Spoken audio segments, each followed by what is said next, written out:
Assalamualaikum warahmatullahi wabarakatuh. Saya Galuh Anggreni, NIM 2019 406403009, semester 4, Prodi Pendidikan Bahasa dan Sastra Indonesia, Universitas Muhammadiyah Pringsewu Lampung. Di sini saya akan mempresentasikan analisis naskah drama berjudul Badai Sepanjang Malam karya Mak Arifin dengan pendekatan objektif. Untuk yang pertama yaitu ada sinopsis naskah drama. Di dalam naskah drama ini menceritakan seorang guru SD di desa Klaulan, Lombok Selatan bernama Jamil. Desa Klaulan adalah desa yang sangat terpencil dan terkesan horor di Lombok Selatan. Jamil memiliki seorang istri bernama Saenah. Suatu malam Jamil sedang tenggelam dalam pikirannya sendiri. Ia merasa bosan dengan keadaannya menjadi guru SD di desa yang sangat terpencil itu. Ia merasa pejabat di sana tidak mengerti dengan keadaan masyarakatnya yang memiliki sekolah yang sudah tidak layak pakai. Lalu istrinya mengingatkan kembali pada awalnya Jamil yang sangat menggebu-gebu dan idealisme yang menyala-nyala ingin mengajar di daerah terpencil. Karena dengan semangatnya itu saat ia pertama kali menginjak di desa Klaulan, ia disambut hangat oleh kepala desa dan masyarakat. Saenah juga mengingatkan Jamil bahwa masyarakat Klaulan sangat membutuhkannya. Tetapi Jamil merasa bahwa masyarakat tidak mengerti dirinya dan ia ingin pindah. Kemudian Saenah mengatakan bahwa Jamillah yang tidak mengerti masyarakat.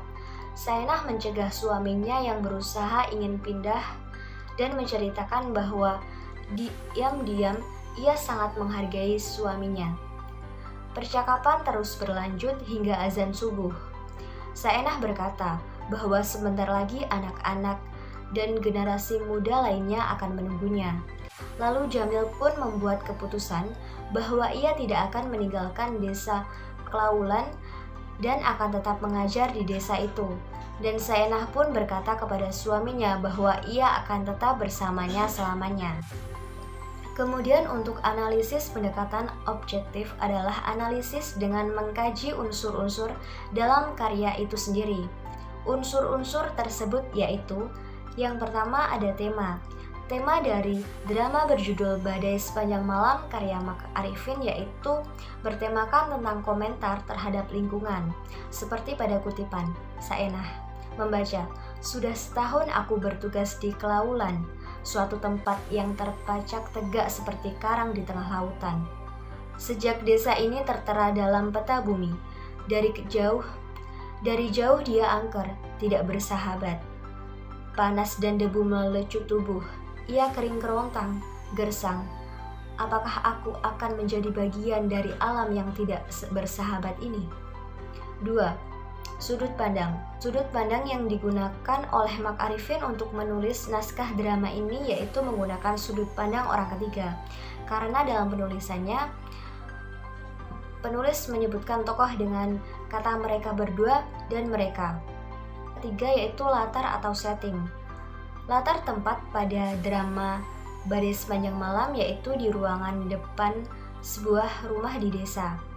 Seperti pada kutipan, setting, ruangan depan sebuah rumah desa pada malam hari. Kemudian untuk latar waktu yaitu larut malam, seperti pada kutipan, Saenah, kau belum tidur juga, kukira sudah larut malam, beristirahatlah, besok kan hari kerja. Selanjutnya yaitu latar suasana. Pada drama ini menunjukkan suasana penyesalan yang mengekang. Kemudian yang keempat yaitu penokohan. Yang pertama ada Jamil, yaitu seorang guru SD di Klaulan, Lombok Selatan, berumur 24 tahun. Dia adalah seorang yang memiliki pendirian dan idealis sejati. Seperti pada kutipan, Saenah keras, "Tidak, mesti ada sesuatu yang hilang antara kau dengan masyarakatmu. Selama ini kau membanggakan dirimu sebagai seorang idealis sejati malah. Apalah arti kata itu bila kau sendiri tidak bisa dan tidak mampu bergaul akrab dengan masyarakatmu?" Pos. Yang kedua ada Saenah. Saenah adalah istri Jamil, berusia 23 tahun, seorang istri yang kuat yang mau mengikuti suaminya kemanapun dan dalam keadaan apapun. Seperti pada kutipan, Saenah, aku akan tetap bersamamu, yakinlah. Selanjutnya yang ketiga ada kepala desa yang ada di dalam suara pada flashback, yaitu mempunyai sifat bijaksana dan apa adanya. Kemudian yang kelima ada alur atau plot. Alur pada drama ini yaitu menggunakan alur maju dan alur mundur, seperti pada kutipan, Saenah, aku tidak berpikir sampai ke sana, pikiranku sederhana saja. Kau masih ingat tentunya, ketika kita pertama kali tiba di sini, ya setahun yang lalu, tekadmu untuk berdiri di depan kelas, mengajar generasi muda itu agar menjadi pandai. Idealismemu menyala-nyala. Waktu itu kita disambut oleh kepala desa dengan pidato selamat datangnya.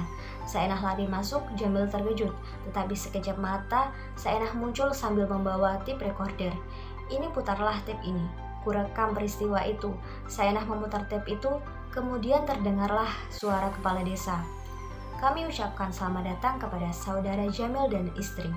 Kemudian yang keenam ada gaya bahasa. Gaya bahasa yang digunakan dalam drama ini yaitu gaya bahasa sehari-hari. Beberapa gaya bahasa yang disajikan oleh pengarang yang dapat saya temukan yaitu yang pertama yaitu ada majas klimaks, seperti kutipan suara jangkrik, suara burung malam, gonggongan anjing di kejauhan, suara azan subuh. Yang kedua ada majas ironi, Saenah, apakah tulisan ini tidak keterlaluan? Bisakah ditemukan kejujuran di dalamnya? Yang ketujuh yaitu amanat. Amanat yang terkandung pada drama ini yaitu kehidupan akan lebih bermakna dan lebih indah jika dijalani dengan hati ikhlas dan senang. Dengan demikian beban hidup tidak akan terasa berat.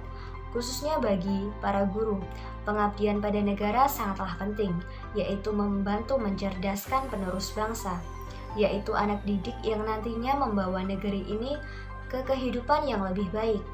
Untuk itu guru haruslah gigih dan sungguh-sungguh dalam menjalankan tugasnya, walaupun ditugaskan di daerah terpencil sekalipun. Justru di daerah terpencil itu lebih membutuhkan perhatian untuk mengejar ketertinggalan dengan daerah lain yang lebih maju.